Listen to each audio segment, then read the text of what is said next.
wabarakatuh. Selamat bertemu dengan Ibu dalam pertemuan keempat mata kuliah manajemen pemasaran. Kali ini kita akan bahas materi tentang riset pemasaran. Oke, biar lebih cepat ya, Ibu akan sajikan penjelasannya. Sebentar, mohon maaf, Ibu salah. Ibu akan share.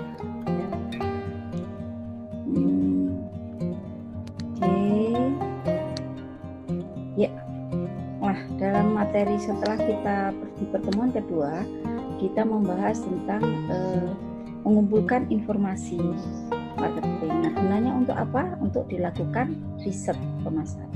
Nah, riset marketing ini adalah sebuah usaha untuk menggeluti bidang pemasaran. Supaya apa manfaatnya? Supaya kita mengetahui kondisi pasar seperti apa, ya, dari sisi berbagai lingkungan. Nah, kemudian bagaimana supaya apa dengan seperti itu dilakukan riset supaya kita tahu strateginya akan dibuat seperti apa dalam memasarkan satu produk tersebut. Nah, ini pemahaman riset ya, menurut para pakar banyak sekali yang intinya adalah suatu penelitian yang sistematis serta diawali dari perumusan masalah, tujuan penelitian, pengumpulan informasi, pengelolaan informasi hingga interpretasi dari hasil penelitian. Jadi data informasi dikumpulkan, dianalisa ya sesuai dengan kebutuhannya. Apa masalahnya, apa tujuannya, bagaimana mengolahnya.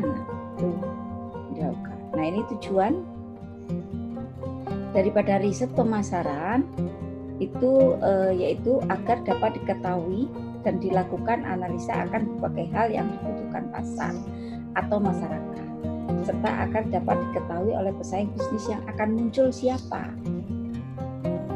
Melalui kegiatan itulah si perusahaan atau produsen akan memperoleh data yang sangat akurat sehingga dengan cepat, dengan lebih baik menentukan strategi marketingnya. Manfaat riset pemasaran secara teoritis agar perusahaan tahu seberapa besar permintaan serta potensi dari permintaan produk jasa yang dijual, yang dibutuhkan oleh konsumen. Ya, harapannya apa? Ya, supaya menjamin perusahaan tidak kesulitan dalam merencanakan strategi bisnisnya. Jenis riset pemasaran, ada riset primer, ada riset sekunder. Nah, riset primer itu adalah riset yang dijalankan melalui penampungan informasi maupun daya yang berasal dari hasil penjualan terkini ataupun yang tengah dijalankan. Jadi riset primer itu riset yang dijalankan saat ini, ya, berdasarkan data yang sudah terjadi dan yang akan terjadi, yang sedang terjadi. Nah, riset sekunder adalah berfungsi sebagai untuk menganalisa data yang dirilis. Melalui riset sekunder kita akan dapat menemukan pesaing yang bisa membangun tolak ukur guna mengidentifikasi sasaran, yaitu menganalisa data yang dirilis. Berbeda ya, kalau primer yang berjalan saat ini, kalau riset sekunder yang akan dilaksanakan. Itu jenis riset pemasaran. Metode riset pemasaran pertama, metodenya bisa melalui kuesioner, dijalankan melalui penyebaran data pertanyaan kepada konsumen atau kepada calon konsumennya. Nah, contohnya begini, kenapa di beberapa pasar perantara, toko-toko online yang saat ini berjalan itu biasanya dia menyediakan begitu sudah kita membeli, dilayani, barang sudah sampai, dia akan bertanya, apakah produk saya sampai ke tempat Anda dengan selamat, apakah Anda puas, apakah masih ada kebutuhan yang masih Anda butuhkan. Nah, itu kuesioner sebetulnya ya. Nah, kedua adalah melalui riset group. Metode ini jalankan dengan membentuk sekelompok yang berasal dari populasi utama pasar potensial. Tugas mereka ialah menyampaikan segala sesuatu yang mereka butuhkan, mencoba produk maupun jasa yang ditawarkan. Nah, makanya biasanya membentuk satu grup, biasanya ada beberapa orang yang ada ketika kita belanja di supermarket ya, silakan coba produk ini Bu, silakan coba produk ini Bu, susunya sehat loh, ini susu kedelai loh. Nah, itu sebetulnya salah satu dia membentuk riset group hanya untuk produk-produk tersebut, walaupun produk yang dia jual oleh perusahaan tersebut banyak, tapi dia hanya mengelompokkan hanya untuk satu produk yang dia ciptakan, yang dia jual. Itu maksudnya. Ketika ada survei, tahapan riset pemasaran melalui ini akan dilakukan dengan memberi pertanyaan sederhana terkait produk atau jasa yang ditawarkan. Metode ini bersifat acak serta biasanya dilakukan secara sukarela. Ya. Nah, fungsi daripada riset pemasaran adalah satu, fungsi deskriptif, yaitu fungsi ini akan dikumpulkan serta disajikan melalui pernyataan terkait fakta. Ya, pernyataan terkait fakta seperti tadi yang saya sampaikan ketika contoh, apakah ibu sudah produk ini sampai ke tempat ibu sampai dengan selamat, tidak ada yang cacat, tidak ada yang kurang, ya. Apakah driver kami melayani Anda dengan baik, ya, berkomunikasi dengan baik. Nah, itu fungsi deskriptif dalam riset marketing. Kedua, fungsi diagnostik, yaitu fungsi ini pembahasan terkait data maupun tindakan. Ketiga, ada fungsi prediktif, yaitu fungsi ini spesifikasi terkait bagaimana pemakaian riset bisnis serta diagnosis dalam memprediksi hasil dari keputusan pemasaran yang direncanakan hasilnya. Objek riset pemasaran. Objek riset pemasaran ini selanjutnya adalah objek riset marketing itu sendiri. Di antaranya adalah bisa produk, yaitu yang paling penting dalam bidang pemasaran, objeknya. Yang diteliti bisa produknya, bisa harganya, bisa kegiatan promosinya, bisa kegiatan distribusinya. Silahkan, itu sesuai kebutuhan yang memang dibutuhkan oleh perusahaan. Ya. Oke, langkah-langkah dalam riset pemasaran yang pasti adalah identifikasi permasalahannya, apakah bermasalah dari produknya, harganya, promosinya, atau distribusinya, atau semuanya akan diteliti, boleh. Ya, dari 7P, dari border pemasaran mau diteliti ya boleh. Tapi spesifikasi akan di mana itu tentukan identifikasinya. Karena produk juga kan belum tentu produknya keseluruhan, mungkin tentang kualitasnya saja, mungkin tentang atau mungkin tentang ukuran produknya saja atau apa. Nah, itu masing-masing berbeda. Setelah masalah terintegrasi, langkah berikutnya adalah perumusan kerangka teori, dasar teori yang mendukung dari permasalahan yang ada. Kemudian ketiga itu adalah formasi desain riset yang dijalankan makin dimatangkan dalam tahap ini agar bisa dijalankan dengan baik dan hasilnya lebih optimal. Keempat yaitu aktivitas lancaran termasuk pengumpulan data, mengumpulkan data semaksimal mungkin. Dari yang bab 2, kumpulkan informasi, gunanya untuk mengumpulkan data. Yang kelima adalah persiapan analisa data yang sudah dikumpulkan dari semua informasi. Terakhir adalah yang dilakukan dalam riset pemasaran adalah melakukan penyusunan dari hasil analisa, lakukan laporan, menyusun laporan riset marketing. Ini beberapa contoh riset pemasaran.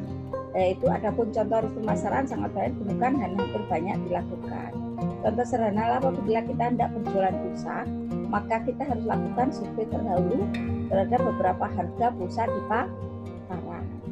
Providernya, kalau si A providernya harganya berapa, kalau ini berapa, sinyalnya seperti apa, konsumen lebih suka yang mana. Nah, itu harus dipelajari.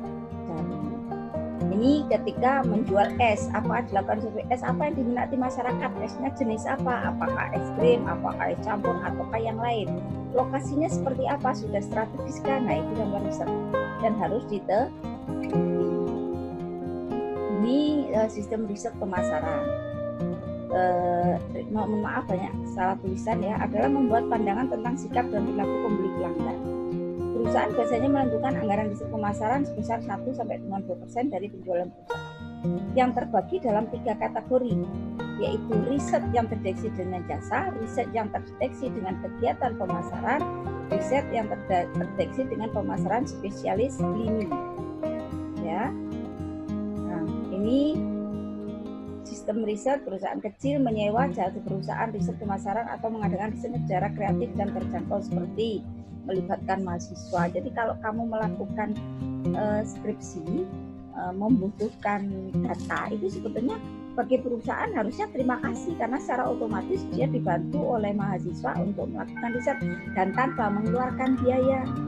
Tinggal bagaimana cara si mahasiswa untuk menyampaikan niat baiknya kepada si objek tersebut. Bisa menggunakan internet, bisa memeriksa keberadaan dan keunggulan kekurangan pesaing. Sistem proses riset pemasaran, ya. Ini identifikasikan alternatif keputusan dan tujuan riset, mengembangkan riset, ingat sumber datanya primer atau sekunder, pendekatan risetnya mau yang mana, mau observasi, etnografi, kelompok, fokus, riset survei, perilaku atau sebagainya. Instrumen riset bisa kuesioner, bisa pengukuran kualitatif. Di proses riset, rencana pengambilan sampel setelah memutuskan pendekatan dari riset pemasaran harus merancang rencana pengambilan sampelnya. Ya, pengambilan sampelnya harus seperti apa? Nah, ini harus ada tekniknya lebih detail. Ini ada di mata metodologi sebetulnya ya, tapi ini yang harus dijalankan. Kumpulkan informasi yang dibutuhkan. Mengumpulkan data biasanya fase termahal karena apa? Cenderung mengandung kesalahan. Ada 4 masalah yang biasanya timbul ketika kita mengumpulkan data informasi. Respon tidak standby, kemudian sampelnya menolak kerjasama, ya, memberikan jawaban seada-adanya, gitu ya. Karena diada-adakan maka jawabannya mungkin kurang jujur ya, kurang ini halangan biasanya. Yang biasanya dilakukan terus akhirnya apa? Ya sudahlah, diselesaikan aja secara adat, yang dimana hasilnya akhirnya mengalami ketidakjujuran. Padahal hasilnya ketika ini tidak mengumpulkan informasi dengan tidak jujur, maka hasilnya juga akan tidak menjadi valid. Nah, ya, tidak valid. Nah, keempat, proses itu menganalisa informasi yang sudah mempresentasikan temuan.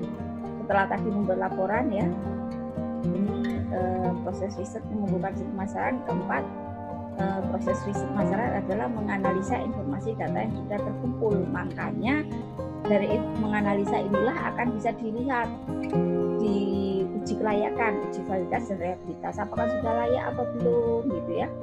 Mempresentasikan, yang kelima, mempresentasikan temuan relevan keputusan pemasaran yang bisa dihadapi di manajemen.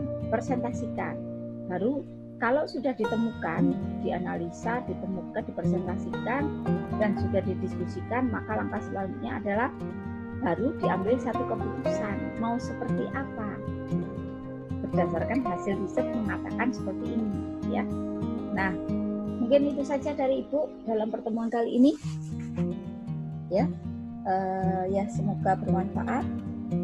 Tetaplah semangat, ya, jaga sehat, kondisinya sangat riskan, tetaplah untuk jaga sehat dan semoga bermanfaat. Wassalamualaikum warahmatullahi wabarakatuh.